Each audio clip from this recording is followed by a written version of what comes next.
Net unit 5 میں آج ہم داستان کو شامل کیا ہے۔ داستان پہ پہلے ویڈیو بن رہی تھی، لیکن آج بھی سبرس جو ملا وجہی اسد اللہ ملا وجہی کی لکھی ہوئی ہے، سبرس 1045 ہجری مطابق 1635 عیسوی میں یہ کتاب لکھی تھی عبداللہ قطب شاہ کے عہد میں۔ عبداللہ قطب شاہ کے عہد میں ملا وجہی جو ہیں وہ درباری شاعر تھے، قلی قطب شاہ کے، محمد قلی قطب شاہ کے درباری شاعر تھے، اور سب سے پہلا صاحب دیوان شاعر محمد قلی قطب شاہ تھا، اور ان کو ہی یہ نصیب ہوا کہ ملا وجہی جیسا مصنف نصیب ہوا کہ سبرس بھی سب سے پہلے ہندوستان کی پہلی نثری کتاب کون سی ہے تو وہ ہے سبرس ہے۔ یہ تمثیلی داستان ہے، یا تمثیلی داستان کے اعتبار سے ہندوستان کی کون سی کتاب ہے تو سبرس ہے، جس کا مصنف ہے ملا وجہی۔ اور قطب مشتری بھی 1609 میں، یعنی کہ قلی قطب شاہ کے عہد میں لکھی گئی تھی قطب مشتری۔ یہ دونوں کتابیں ان کی اردو ادب کا سنگ میل کا درجہ رکھتی ہیں، اور قطب مشتری جو ہے ان کی طباعت مثنوی ہے۔ طباعت کا مطلب ہے خود دل سے لکھی ہوئی، خود سے لکھی ہوئی کتاب۔ طباعت کا مطلب ہے یعنی کہ وہ کہیں مرتب نہیں کی، لیکن دل سے لکھی ہوئی۔ تو 1609 میں لکھی تھی، یہ بھی قلی قطب شاہ یعنی کہ محمد قلی قطب شاہ کے عہد میں لکھی تھی۔ دونوں کتابوں کا آپ کو استحقاق حاصل ہے، سبرس اور قطب مشتری۔ اگر سوال اکثر آتے ہیں آپ کے لیے تو اسی طریقے سے آتے ہیں کہ قطب مشتری کا شاعر کون ہے؟ قطب مشتری کا شاعر جو ہے ملا وجہی ہے۔ اور قطب مشتری کب تصنیف کی گئی یا کب لکھی گئی؟ تو 1609 میں لکھی گئی، اور 1635 میں کون سی پہلی نثری داستان لکھی گئی تو وہ سبرس لکھی گئی۔ سبرس کو سب سے پہلے عبدالحق نے اپریل 1925 کو مقدمے کے ساتھ اردو دنیا سے متعارف کرایا۔ سب سے پہلے عبدالحق نے پہلی بار اکتوبر 1924 میں رسالہ اردو میں سبرس پہلی بار روشنی ڈالی عبدالحق نے۔ یہ دیکھیے، سبرس کا جو بادشاہ ہے، بادشاہ عقل ہے۔ سبرس کا بادشاہ کون ہے؟ عقل ہے، اور عقل کا بیٹا کون ہے؟ شہزادہ دل ہے۔ دوستو، یہ کردار ہے، شہزادہ دل ہے، جو اس داستان کا ہیرو بھی ہے، یعنی شہزادہ ہیرو ہے، اور ہیروئن جو ہے وہ ہے حسن۔ سبرس کی ہیروئن حسن ہے، یہ ہمیں یاد رکھنا، کیونکہ کردار بہت سارے آتے ہیں۔ دل کا جگری دوست کون ہے تو وہ نظر ہے، دل کا جگری دوست نظر ہے، اور بادشاہ عقل ملک سیستان کا بادشاہ ہے۔ سبرس کا ہیرو دل علاقے تن کا حکمران تھا۔ کون سے علاقہ؟ تن کا حکمران تھا، اور دل کس کی فوج کے آگے گھائل ہو جاتا ہے تو وہ حسن جو ان کی محبوبہ ہے، حسن کی فوج، جو کہ جب ان کے ماں باپ میں جنگ ہوتی ہے، میں ابھی آپ کو بتاؤں گا، تو اس دونوں کی فوجیں، یعنی ہیروئن کی باپ کی فوج اور ادھر دل کے باپ کی فوج جب آمنے سامنے آتی ہیں تو اس میں یہ دل گھائل ہو جاتا ہے۔ تو دوستو، اس میں کردار جو ہیں سب سے زیادہ کردار ہیں، چھوٹے بڑے ملا کر 76 کردار ہیں، لیکن 76 کرداروں میں سبرس کے کل چھوٹے بڑے جیسے 76 کردار میں نے بتا دیے۔ سبرس کے اہم کردار حسن، دل، عشق، نظر ہیں۔ نظر جو ہے جگری دوست ہے دل کا۔ مرکزی کردار ہیرو یعنی کہ دل ہے، اور حسن جو ہے وہ ہیروئن ہے۔ دل لگتے جگر کا بیٹا ہے اور سیستان کا بادشاہ ہے۔ سبرس کا سب سے فعال و متحرک اور جاندار کردار نظر کا ہے، جو دل کا دوست ہے، اس کا ہے۔ 27 مارچ 2022 کو پوچھے گئے سوالات کے جواب جو ہمیں موصول ہوئے ہیں، ان میں ان کے نام ہیں کانپور یو پی انڈیا سے بشرا علیم سب سے پہلا جواب دیا ہے۔ دوسرا ہے ہارون رضا صاحب، تیسرا ہے سلمان خان، انہوں نے صرف ایک ہی جواب دیا ہے۔ دوستو آپ سے گزارش ہے کہ تینوں سوال دیا کریں، میں نے اس وقت نام شامل کر لیا ہے۔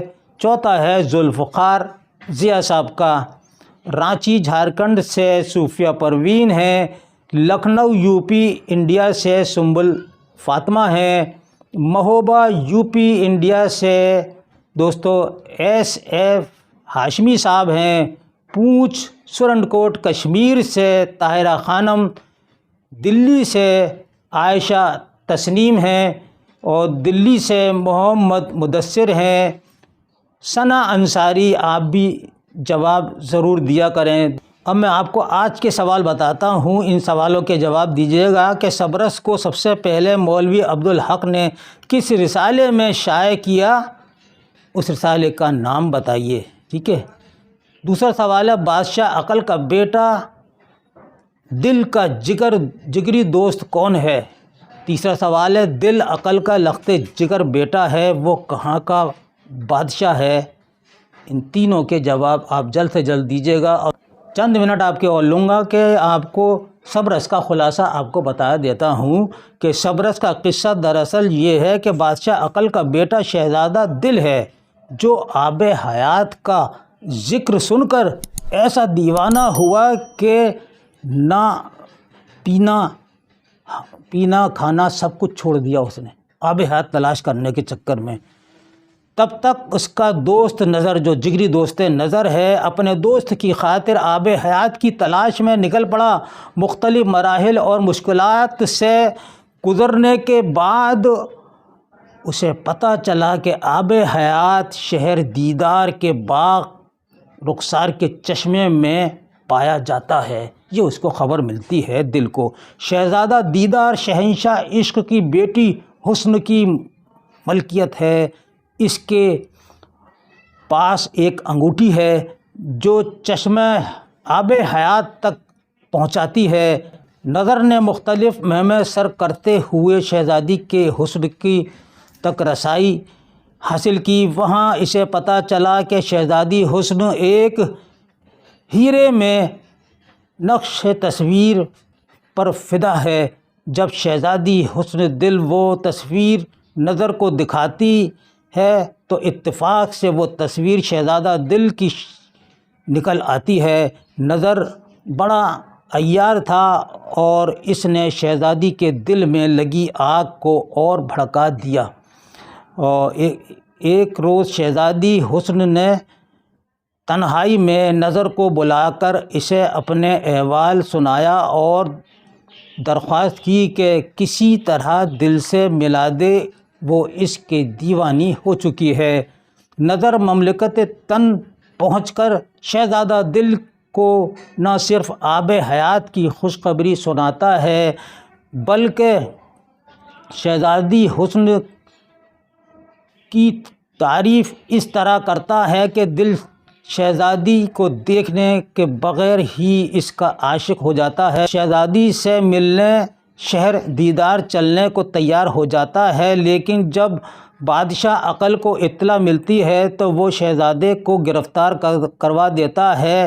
گرفتاری کے بعد اطلاع پا کر شہزادی حسن اپنا لشکر بھیجتی ہے۔ عقل خود جنگ کے میدان میں اترنے کے بجائے شہزادے دل کو بھیجتا ہے۔ اس طرح دل اور حسن کی جنگ کا آغاز ہوتا ہے۔ اس جنگ میں دل کا باپ بادشاہ عقل اور شہزادی کا باپ شہنشاہ عشق بھی شامل ہو جاتے ہیں۔ حسن کی فوج کے ہاتھوں دل گھائل ہو جاتا ہے اور گرفتار کر کے لایا جاتا ہے، جبکہ عشق کی فوج کے ہاتھوں عقل کو شکست اٹھانی پڑتی ہے اور وہ فرار ہو جاتا ہے۔ حسن دل کی ملاقاتیں ہوتی ہیں۔ رقیب کی بیٹی غیر کی سازش کے سبب حسن و دل میں غلط فہمی پیدا ہو جاتی ہے اور جدائی عمل میں آتی ہے، لیکن جب حسن کو حقیقت معلوم ہوتی ہے کہ شہزادہ دل بے قصور ہے تو وہ پچھتاتی ہے کہ دل رقیب کی قید میں ہے، ادھر عقل کے وزیر قامت کے ذریعے شہنشاہ عشق اور بادشاہ عقل میں صلح ہو جاتی ہے۔ عقل عشق کی تابع داری قبول کر لیتا ہے۔ حسن کی درخواست پر بادشاہ عشق اپنی فوج بھیج کر شہزادے دل کو رقیب کی قید سے نجات